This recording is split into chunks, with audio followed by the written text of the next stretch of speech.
Hello everyone, स्वागत है आप सभी का आपके अपने channel agri life with Balram पर। आज की इस क्लास में आपके लिए आंसर की लेकर आए हैं सॉइल एंड वाटर कंजर्वेशन 2016 की। तो आइए देखते हैं कौन कौन से क्वेश्चंस ऐसे हैं जो इस पेपर में पूछे गए थे आपके और उनके क्या आंसर्स होंगे। तो सबसे पहला क्वेश्चन है मृदा संरक्षण का अर्थ है। तो मृदा संरक्षण का अर्थ पूछा गया है। तो ऑप्शन में दे रखा है मृदा हटना, मृदा की रक्षा करना, मृदा को मिलाना, मृदा को जलाना।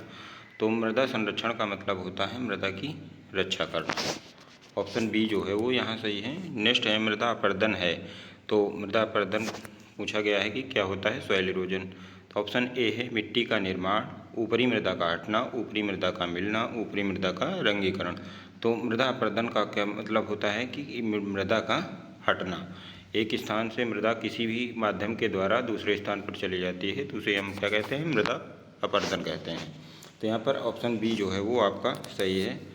नेक्स्ट क्वेश्चन है निम्न में अपरदन का मुख्य कारक है। तो ऑप्शन दे रखा है सूर्य, चंद्रमा, वायु, वृक्ष। तो मृदा अपरदन का मुख्य कारक यहाँ पर आपका वायु है। ऑप्शन सी जो है वो सही है। अपरदन का कारण जैसे जल हो सकता है और वायु हो सकता है, तो ये अपरदन के कारक हैं। नेक्स्ट क्वेश्चन है वायु अपरदन होने वाले क्षेत्र हैं। तो वायु अपरदन कहाँ होता है ये पूछा गया है। तो आर्द्र क्षेत्रों में या पहाड़ी क्षेत्रों में, शुष्क क्षेत्रों में, वन क्षेत्रों में। तो वायु अपरदन जो होता है वो ज़्यादातर शुष्क क्षेत्रों में होता है। शुष्क क्षेत्रों में क्या होता है, वायु के द्वारा मृदा का अपरदन होता है, एक स्थान से मृदा दूसरे स्थान पर चली जाती है। तो ये आपका शुष्क क्षेत्रों में होता है। ऑप्शन सी जो है यहाँ पर आपका सही है। नेक्स्ट क्वेश्चन है अपरदन के किस प्रकार को मिट्टी की मृत्यु के रूप में जाना जाता है। तो मृदा अपरदन के किस प्रकार को मिट्टी की मृत्यु के रूप में जाना जाता है पूछा गया। तो यहाँ ऑप्शन दे रखा है परत क्षरण, गली क्षरण, रील क्षरण, वायु क्षरण। तो ये जो है मिट्टी की मृत्यु परत क्षरण को कहते हैं। ऑप्शन ए जो है यहाँ पर आपका सही है। क्वेश्चन नंबर 6 है मिट्टी की सतह पर वर्षा की बूंदों के प्रभाव से होने वाला क्षरण क्या कहलाता है। तो ऑप्शन दे रखा है रील क्षरण, गली क्षरण, नदी तट क्षरण या छप क्षरण, जिसे स्प्लैश इरोजन कहते हैं। तो वर्षा की बूंदों के द्वारा जो प्रभावित होता है वो आपका स्प्लैश इरोजन है। ऑप्शन डी जो है वो सही है यहाँ पर, ठीक है। नेक्स्ट क्वेश्चन है जल क्षरण का कौन सा रूप छोटी उंगली जैसी नलिकाओं द्वारा पहचाना जाता है। तो ये क्या, यहाँ पर ऑप्शन दे रखा है रील क्षरण, गली क्षरण, परत क्षरण और रेवाइन। तो इसका जो है आपका ऑप्शन ए जो है वो सही है, रील क्षरण।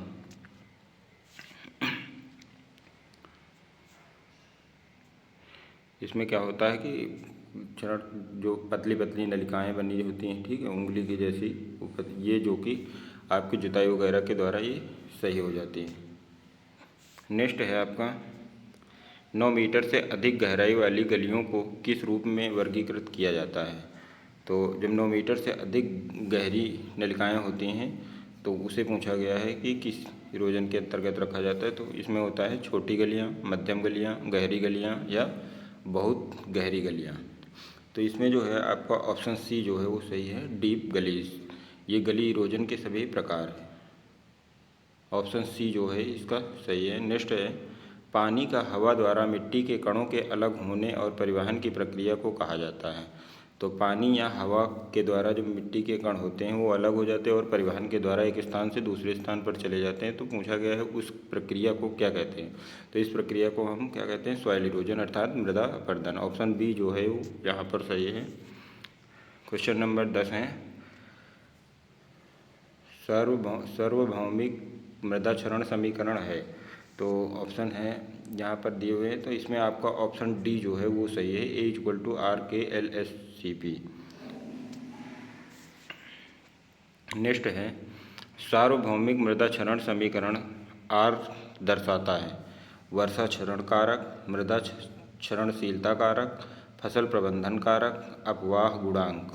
तो यहाँ पर आपका ऑप्शन ए जो है वो सही है, वर्षा क्षरण कारक। नेक्स्ट क्वेश्चन है USLE के उपयोग से अनुमान लगाते हैं। ऑप्शन है वार्षिक वायु क्षरण, जल क्षरण से औसत वार्षिक मृदा हानि, ऑप्शन सी है औसत वार्षिक मृदा पोषक तत्व हानि, या फिर वार्षिक जल संचयन। तो यहाँ पर आपका ऑप्शन बी जो है वो सही है, जल क्षरण और औसत वार्षिक मृदा हानि। नेक्स्ट है समोच्च खेती के लिए प्रभावी ढलान होना चाहिए। ऑप्शन है 2 से 10%, 15 से 25%, 50 से अधिक या फिर 0 से 1%। तो समोच्च खेती के लिए जो है वो आपका 2 से 10% होना चाहिए। ऑप्शन ए जो है वो सही है यहाँ पर। नेक्स्ट क्वेश्चन है, क्षरण अनुमति देने वाली और क्षरण प्रतिरोधी फसलों की वैकल्पिक कतारें उगाने की पद्धति है। यहाँ पर ऑप्शन दे रखा है मिश्रित खेती, एकल कृषि, रिले खेती या पट्टीदार खेती। तो यहाँ पर आपका ऑप्शन डी जो है वो सही है, पट्टीदार खेती, स्ट्रिप क्रॉपिंग।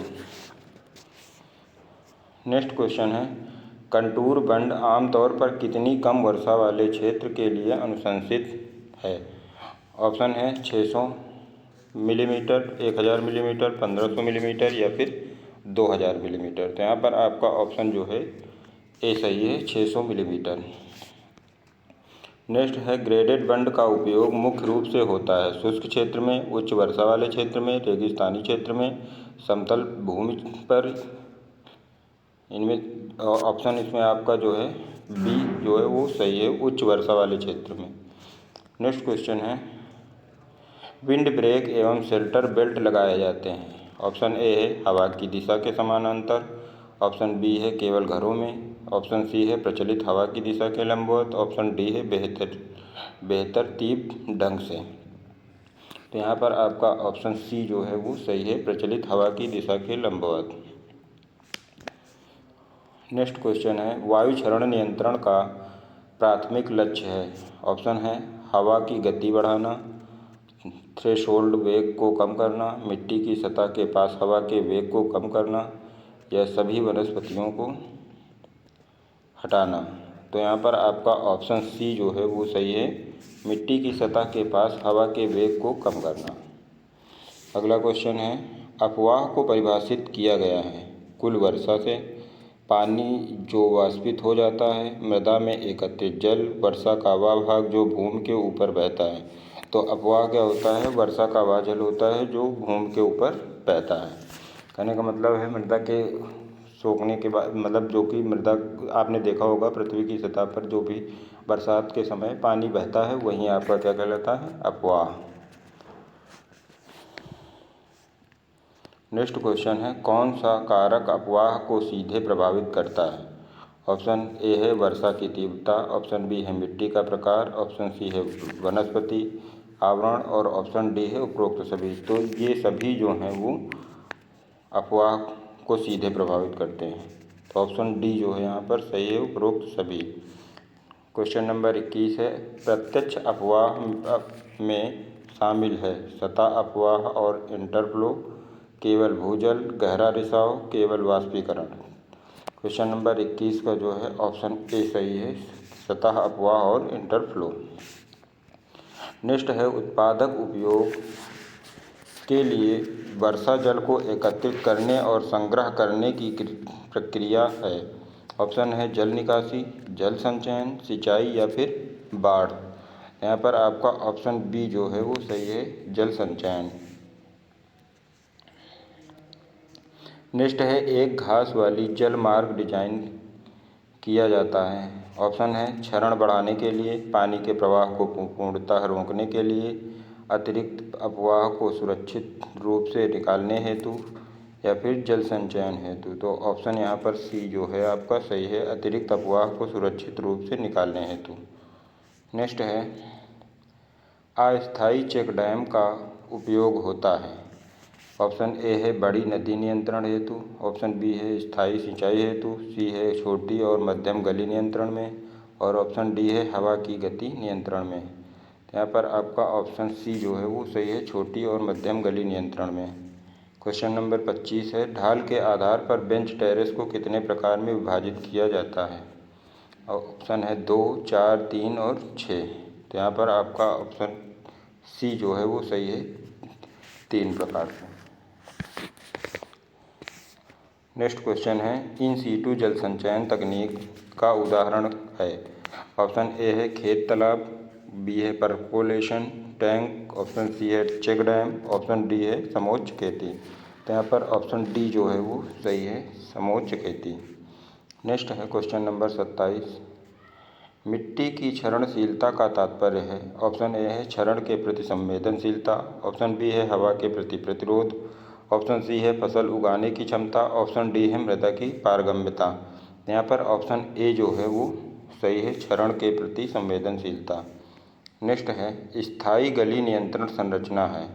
ऑप्शन ए है ढीले पत्थर का डैम, ऑप्शन बी है बुने हुए तार का चेक डैम, ऑप्शन सी है चूट स्पिलवे, ऑप्शन डी है स्ट्राबेल। यहाँ पर आपका ऑप्शन सी जो है वो सही है, चूट स्पिलवे। यह जो होता है यह कंक्रीट की दीवार होती है इसमें, ठीक है। ऑप्शन सी जो है इसका सही है। नेक्स्ट है संरचना में स्पिलवे का प्राथमिक उद्देश्य है। ऑप्शन ए है अधिक जल एकत्रित करना, ऑप्शन बी है अतिरिक्त जल है सुरक्षित निकास प्रदान करना, ऑप्शन सी है क्षरण बढ़ाना, ऑप्शन डी है मिट्टी को छांटना। तो यहाँ पर आपका ऑप्शन बी जो है वो सही है, अतिरिक्त जल है तो सुरक्षित निकास प्रदान करना। क्वेश्चन नंबर 30 है मिट्टी का प्रकार जो सामान्यतः उच्चतम अपवाह पैदा करती है। ऑप्शन ए है रेती की मृदा, या जिसे मतलब सैंडी सॉइल जो है, और ऑप्शन बी है दोमट मृदा, ऑप्शन सी है क्ले प्रकार की मृदा, ऑप्शन डी है सिल्ट प्रकार की मृदा। तो यहाँ पर आपका ऑप्शन सी जो है वो सही है, क्ले सॉइल। नेक्स्ट है वायु क्षरण के लिए यांत्रिक नियंत्रण है। ऑप्शन ए है फसल चक्र, ऑप्शन बी है वनीकरण, ऑप्शन सी है ठूंठ मल्चिंग, ऑप्शन डी है विंड ब्रेक का निर्माण। तो वायु क्षरण के लिए जो है यहाँ पर आपका ऑप्शन डी जो है वो सही है, विंड ब्रेक का निर्माण। क्वेश्चन नंबर 32 है मृदा कणों का सतह के साथ लढ़कना या फिसलना की क्रिया है। तो ऑप्शन ए है सरफेस क्रीप, ऑप्शन बी है सस्पेंशन, ऑप्शन सी है साल्टेशन और ऑप्शन डी है एट्रीशन। तो यहाँ पर आपका ऑप्शन ए जो है वो सही है, सरफेस क्रीप।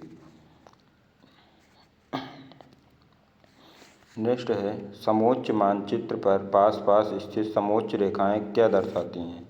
समतल भूमि, तीव्र ढाल, समान ढाल या फिर घाटी। तो यहाँ पर आपका ऑप्शन बी जो है वो सही है, तीव्र ढाल को दर्शाती हैं। क्वेश्चन नंबर 34 है कंटूर बंड की शीर्ष चौड़ाई लगभग होती है 10 सेंटीमीटर, 10 से 20 सेंटीमीटर, 30 से 60 सेंटीमीटर या फिर 1 मीटर से 3 मीटर। तो यहाँ पर कंटूर बंड की शीर्ष चौड़ाई जो है वो लगभग आपकी होती है 30 से 60 सेंटीमीटर। ऑप्शन सी जो है वो यहाँ सही है। नेक्स्ट क्वेश्चन है घास वाली जलमार्ग के लिए सामान्य क्रॉस सेक्शनल आकार होता है। ऑप्शन है त्रिभुजाकार, गोलाकार, आयताकार या फिर परवलयिक। तो यहाँ पर आपका ऑप्शन डी जो है वो सही है, परवलयिक। नेक्स्ट क्वेश्चन है क्वेश्चन नंबर 36 भूमि ढलान निर्माण में उपयोग किए जाने वाला उपकरण है। ऑप्शन ए है एबनी लेवल, ऑप्शन बी है हाइड्रोमीटर, ऑप्शन सी है एनीमोमीटर और ऑप्शन डी है टेंसियोमीटर। यहाँ पर आपका ऑप्शन ए जो है वो सही है, एबनीमीटर। नेक्स्ट क्वेश्चन है लीचिंग की प्रक्रिया संबंधित है। ऑप्शन ए है मृदा में जल की प्रविष्टि, मृदा में जल का नीचे की ओर गति, साल्ट एवं पोषक तत्व का जल के साथ नीचे की ओर गति या फिर उपरोक्त में से कोई नहीं। तो यहाँ पर आपका ऑप्शन सी जो है वो सही है, साल्ट एवं पोषक तत्व का जल के साथ नीचे की ओर गति लीचिंग कहलाता है। नेक्स्ट है परकुलेशन की प्रक्रिया संबंधित है। तो ऑप्शन है मृदा में जल की प्रविष्टि, ऑप्शन बी है मृदा में जल का नीचे की ओर गति, ऑप्शन सी है साल्ट एवं पोषक तत्व का जल के साथ नीचे की ओर गति, ऑप्शन डी है उपरोक्त में से कोई नहीं।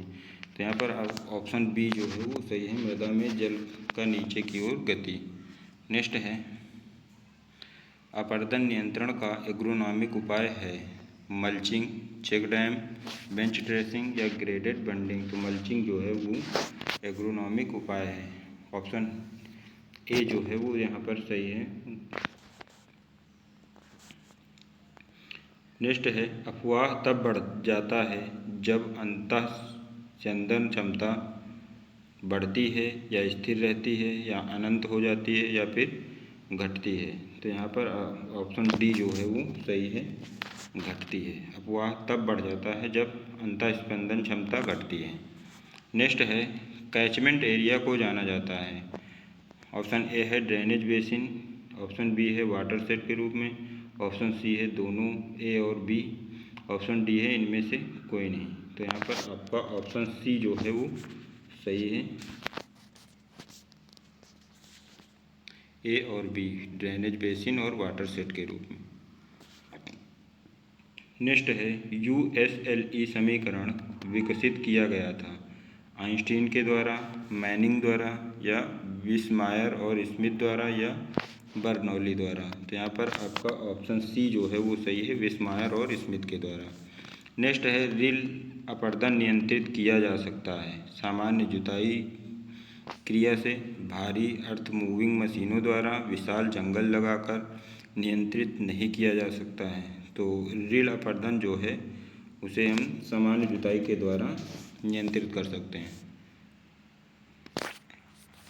नेक्स्ट है मृदा एवं जल संरक्षण आवश्यक है। ऑप्शन ए है टिकाऊ कृषि के लिए, पर्यावरण संरक्षण के लिए, खाद्य सुरक्षा के लिए या उपरोक्त सभी। तो यहाँ पर ऑप्शन डी जो है वो सही है, उपरोक्त सभी। नेक्स्ट क्वेश्चन है IISWC का पूर्ण रूप है। तो IISWC जो है उसका पूर्ण रूप है Indian Institute of soil and water conservation. Option B जो है वो सही है यहाँ पर। नेक्स्ट क्वेश्चन है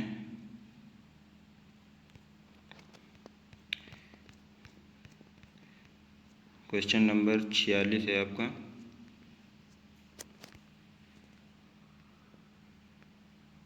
IISWC स्थित है, पूछा गया है कि IISWC कहाँ स्थित है। तो ये आपका देहरादून में स्थित है। ऑप्शन बी जो है वो सही है यहाँ पर। नेक्स्ट क्वेश्चन है केंद्रीय मृदा लवणता अनुसंधान संस्थान स्थित है। ऑप्शन ए है करनाल, ऑप्शन बी है भुवनेश्वर, ऑप्शन सी है नागपुर, ऑप्शन डी है देहरादून। तो यह आपका जो है करनाल में स्थित है। ऑप्शन ए जो है वो यहाँ सही है। नेक्स्ट है राष्ट्रीय मृदा सर्वेक्षण एवं भूमि उपयोग नियोजन ब्यूरो स्थित है। ऑप्शन ए है करनाल, ऑप्शन बी है भुवनेश्वर, ऑप्शन सी है नागपुर और ऑप्शन डी है देहरादून। तो यह जो है आपका नागपुर में स्थित है। ऑप्शन सी जो है वो यहाँ सही है। नेक्स्ट है USLE का प्रयोग मृदा अपर्दन अनुमान लगाते हैं। तो ऑप्शन ए है परत अपर्दन का, ऑप्शन बी है रील अपर्दन, ऑप्शन सी है दोनों और ऑप्शन डी है इनमें से कोई नहीं। तो यहाँ पर आपका ऑप्शन सी जो है वो सही है, दोनों ए और बी। नेक्स्ट है घास वाली जल मार्ग में पानी का अनुमेय वेग निर्भर करता है वनस्पति के प्रकार पर, मृदा क्षरणशीलता पर, चैनल के ढलान पर या फिर उपरोक्त सभी पर। तो यहाँ पर आपका ऑप्शन डी जो है वो सही है, उपरोक्त सभी का।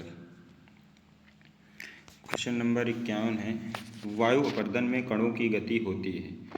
तो ऑप्शन ए है निलंबन, ऑप्शन बी है सतह विसर्पण और परिवर्तन, ऑप्शन सी है दोनों, ऑप्शन डी है उपरोक्त में से कोई नहीं।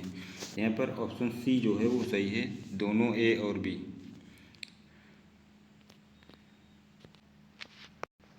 नेक्स्ट क्वेश्चन है मृदा की गहराई बढ़ने पर स्थूल घनत्व दर का स्तर बढ़ता है, घटता है या फिर दोनों ए और बी या फिर इनमें से कोई नहीं।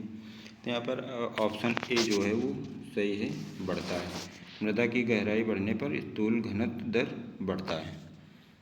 नेक्स्ट है अपर्दन नियंत्रण की यांत्रिक विधि है कंटूर मेड़बंदी, ऑप्शन बी है बेसिन लिस्टिंग, ऑप्शन सी है दोनों ए और बी, ऑप्शन डी है उपरोक्त में से कोई नहीं। यहाँ पर ऑप्शन सी जो है वो सही है, दोनों ए और बी। नेक्स्ट है मृदा से गंदे मृदा युक्त धुंधले जल का बहना सूचक है। ऑप्शन ए है परत क्षरण का, ऑप्शन बी है अपस्फुरण का, ऑप्शन सी है क्षुद्र सरिता क्षरण का, ऑप्शन डी है अवनालिका क्षरण का। तो गंदा धुंधला जल का बहना जो है वो आपका परत क्षरण का सूचक होता है। ऑप्शन ए जो है वो यहाँ पर सही है। नेक्स्ट क्वेश्चन है क्वेश्चन नंबर 55। अपर्दन को बढ़ावा देने वाला फसल है ज्वार, मक्का, दोनों या फिर इनमें से कोई नहीं। यहाँ पर ऑप्शन सी जो है वो सही है, दोनों। नेक्स्ट है मृदा अपर्दन के लिए उत्तरदायी कारक है। ऑप्शन ए है अधिक चराई, ऑप्शन बी है स्थानांतरित खेती, ऑप्शन सी है वनों की गहराई और ऑप्शन डी है उपरोक्त सभी। तो यहाँ पर ऑप्शन डी जो है वो सही है, उपर्युक्त सभी। नेक्स्ट है परत अपर्दन की विकसित अवस्था है अवस्फुरण क्षरण, क्षुद्र सरिता क्षरण, अवनालिका क्षरण या फिर खड्ड क्षरण। तो यहाँ पर आपका ऑप्शन बी जो है वो सही है, क्षुद्र सरिता क्षरण। नेक्स्ट है मृदा अपर्दन का जैविक कारक है अधिक चराई, मल्चिंग, टेरेसिंग या इनमें से कोई नहीं। तो यहाँ पर ऑप्शन ए जो है वो सही है, अधिक चराई। नेक्स्ट है गली का वर्गीकरण आधारित है। ऑप्शन ए है गहराई, ऑप्शन बी है चौड़ाई, ऑप्शन सी है दोनों, ऑप्शन डी है उपयुक्त में से कोई नहीं। तो यहाँ पर ऑप्शन सी जो है वो सही है, दोनों। गहराई और चौड़ाई दोनों पर गली इरोजन का वर्गीकरण किया गया है। नेक्स्ट है छोटी गली अवनलिका की गहराई होती है 3 मीटर से कम, 3 मीटर से अधिक। ऑप्शन सी है दोनों, ए और बी या उपयुक्त में से कोई नहीं। यहाँ पर ऑप्शन ए जो है वो सही है, 3 मीटर से कम। नेक्स्ट है गैबियन संरचना का प्रयोग नियंत्रित करता है। ऑप्शन ए है खड्ड क्षरण, ऑप्शन बी है अवनलिका क्षरण को, ऑप्शन सी है दोनों को, ऑप्शन डी है इनमें से किसी को नहीं। तो यहाँ पर ऑप्शन सी जो है वो सही है, ए और बी दोनों। नेक्स्ट है अपवाह अध्ययन में सांद्रण समय का तात्पर्य है जल के वाष्पित होने में लगा समय। ऑप्शन बी है संपूर्ण जल क्षेत्र द्वारा निकास बिंदु पर अपवाह में योगदान देने में लगा समय। ऑप्शन सी है वर्षा की अवधि और ऑप्शन डी है दो वर्ण घटनाओं के बीच का समय। तो यहाँ पर ऑप्शन बी जो है वो सही है, संपूर्ण जल क्षेत्र द्वारा निकास बिंदु पर अपवाह में योगदान देने में लगा समय। क्वेश्चन नंबर 63 है अधिकतम अपवाह दर अनुमान लगाने के लिए रेशनल विधि समीकरण है। तो ऑप्शन है क्यू बराबर सी ए या क्यू बराबर सी अपान ए, क्यू बराबर सी अपान आई ए, क्यू बराबर सी आई अपान ओ, क्यू बराबर सी आई ए। तो यहाँ पर ऑप्शन डी जो है वो सही है, क्यू बराबर सी आई ए। नेक्स्ट है हाइड्रोग्राफ चित्र में प्रतिनिधित्व है वर्षा बनाम समय का, मृदा अपर्दन बनाम वर्षा का, अंतःस्पंदन बनाम समय का, प्रवाह बनाम समय का। तो यहाँ पर ऑप्शन डी जो है वो सही है, प्रवाह बनाम समय का। नेक्स्ट है वर्षा से पहले मृदा में नमी की उच्च मात्रा अपवाह को प्रभावित करती है। ऑप्शन ए है अपवाह को कम करके, ऑप्शन बी है अपवाह को बढ़ाकर, ऑप्शन सी है दोनों, ए और बी, ऑप्शन डी है उपरोक्त में से कोई नहीं। तो यहाँ पर ऑप्शन बी जो है वो सही है, अपवाह को बढ़ाकर। नेक्स्ट है ग्रेडेड बंड के लिए सामान्यतः प्रयोग किया जाने वाला चैनल क्रॉस सेक्शन है। ऑप्शन ए है समलंबाकार, ऑप्शन बी है गोलाकार, ऑप्शन सी है परवलयाकार और ऑप्शन डी है त्रिभुजाकार। यहाँ पर ऑप्शन ए जो है वो सही है, समलंबाकार। नेक्स्ट है वायु अपर्दन में जिम्मेदार प्रक्रिया जो सर्वाधिक मृदा ह्रास करती है। ऑप्शन ए है अपघर्षण, ऑप्शन बी है सतही विसर्पण और ऑप्शन सी है निलंबन और ऑप्शन डी है साल्टेशन। यहाँ पर ऑप्शन डी जो है वो सही है, साल्टेशन। नेक्स्ट है अपर्दन सूचकांक की गणना गुणनफल के रूप में होती है। ऑप्शन दे रखा है गतिज ऊर्जा और अधिकतम 30 मिनट की तीव्रता, ऑप्शन बी है स्थितिज ऊर्जा और अपवाह, ऑप्शन सी है ढाल और वेग, ऑप्शन डी है वायु की गति और अवधि। तो यहाँ पर ऑप्शन ए जो है वो सही है, गतिज ऊर्जा और अधिकतम 30 मिनट की तीव्रता। नेक्स्ट है मीट्रिक प्रणाली में मृदा हानि की मानक इकाई है किलोग्राम प्रति हेक्टेयर, मिलीमीटर प्रति वर्ष, टन प्रति वर्ष, टन प्रति हेक्टेयर प्रति वर्ग। तो यहाँ पर ऑप्शन डी जो है वो सही है, टन प्रति हेक्टेयर प्रति वर्ग।